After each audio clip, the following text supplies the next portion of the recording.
the child's father. Child? Hey, wait. Do you mean Rose? Is she here? Rose! Rose, yes.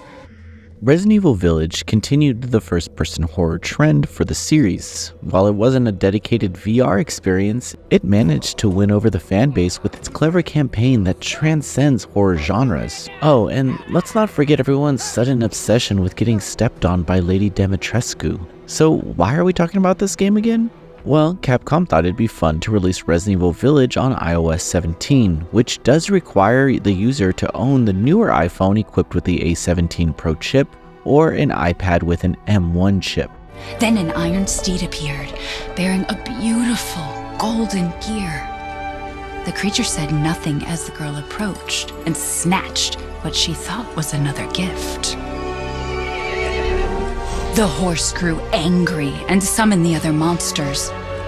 I played Resident Evil Village on an iPhone 15 Pro Max, and let me tell you, the quality of the presentation immediately blew me away. Still, my experience does have its highs and lows, but that really depends on the extra peripherals you have lying around your house and your patience with playing games on a small screen.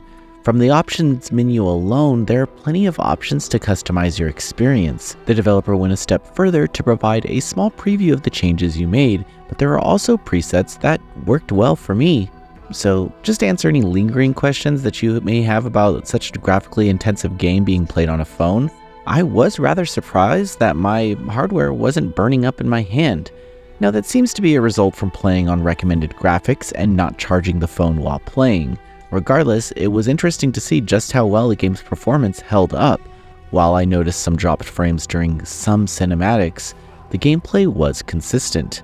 The lowest moment of my playtime was trying to play the game using the touch controls. While it does work technically, and there's even an aim assist option, it just wasn't fun. Your fingers completely take you out of the experience, and you'll likely never find a comfortable position for your phone in your hands. This means you'll need to connect a console controller or use something like the backbone. Once you get a controller hooked up, you'll move through the game at a steady pace. One interesting aspect of the overall package is how accessible the game is being made. You can download a free version that features the opening of the campaign, and you also have access to the Winter's DLC. Although I'm not sure who is held out for this game and who only has new Apple hardware, but I guess they have their chance with this release, and that may be my biggest issue. Is it cool? Hell yeah, it's cool. But did we need it? I don't know. Resident Evil Village occurs 3 years after Resident Evil 7 as Ethan Winters attempts to move on with his wife Mia and daughter Rosemary.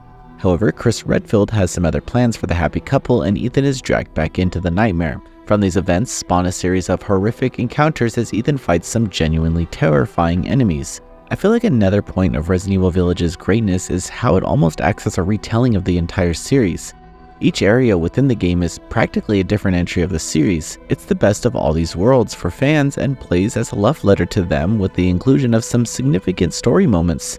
Still, I will say that if you thought the Resident Evil story was complicated and robust before you played this game, this one takes the cake.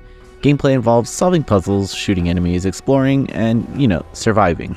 There's decent pacing, but a few low moments of the narrative creep up due to backtracking and some strange fantasy twists that I never felt connected to. Regardless, it's a narrative you won't easily forget, and I'm glad it's resurgent for this release. Resident Evil Village on iPhone 15 Pro Max is an incredible experience, and that's coming from a gamer who doesn't play any mobile games.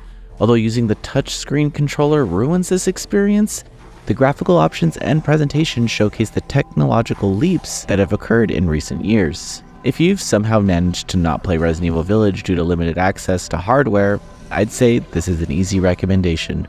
Noisy Pixel is giving Resident Evil Village on iOS 17 an 8.5 out of 10.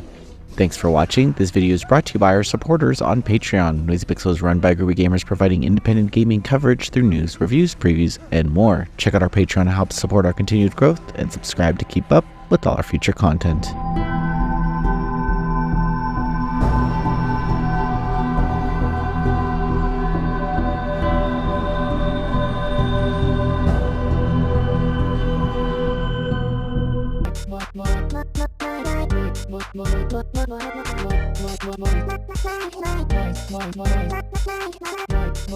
Nice. Boise Pixel.